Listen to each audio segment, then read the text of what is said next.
মুহাম্মদুর রাসূলুল্লাহ সাল্লাল্লাহু আলাইহি ওয়াসাল্লাম।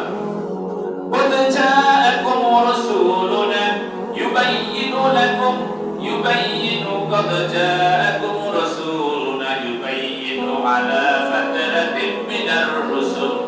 যিনি পাকরাতে রাসূল নবুয়তের আগমন দ্বারা বন্ধ হওয়ার সন্নিকটে তিনি এসে পৌঁছেছেন। আগমন দ্বারা বন্ধ হলো 600 বছর, নবুয়তের আগমন দ্বারা বন্ধ ছিল, এমন সময় পাঠিয়েছেন। কেন উত্তর আল্লাহ তাআলা দিচ্ছেন, আন তাকুলু মা জাআনা মিন বাশীরিন ওয়া নাযীর, যাতে তোমরা এই কথা বলতে পারো না পারো যে আমাদের জন্য কোন সুসংবাদ দানকারী বিধি প্রদর্শনকারী আসে নাই। আল্লাহু আকবার। আন তাকুলু মা জাআনা, যাতে তোমরা এই কথা বলতে না পারো যে আমাদের কাছে কোন সুসংবাদ দানকারী অথবা বিধি প্রদর্শনকারী জান্নাত জাহান্নাম সুদ ঘুষ অনিয়মের জুলুম নির্যাতনের বিষয়ে ভয় প্রদর্শনকারী কেউ আসে নাই, এই কথা বলতে না পারো। এজন্য আমি একজন রাসূল পাঠিয়েছি, তিনি ছিলেন নাযীরুন বাশীরুন। তিনি কি ছিলেন? নাযীরুন বাশীরুন।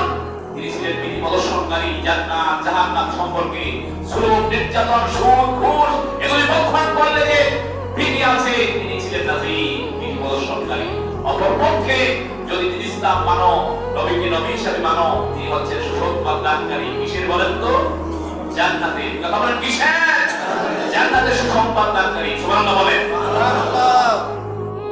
আন তাকুলু মা জাআনা মিন বাশীরিন ওয়া নাযীর ফাকাদ জাআকুম বাশীরুন ওয়া নাযীর। অবশ্যই তোমাদের কাছে একজন সুসংবাদ দানকারী বিধি প্রদর্শনকারী এসেছে। আল্লাহু আলা কুল্লি শাইইন কাদির, আল্লাহ সকল বিষয়ে ক্ষমতাবান। বলে সুবহানাল্লাহ। সুতরাং সেই মহান রাসূলের ইতাআত করা, তার সিরত জানা দরকার আছে না নাই? কথা বলেন আছে না নাই?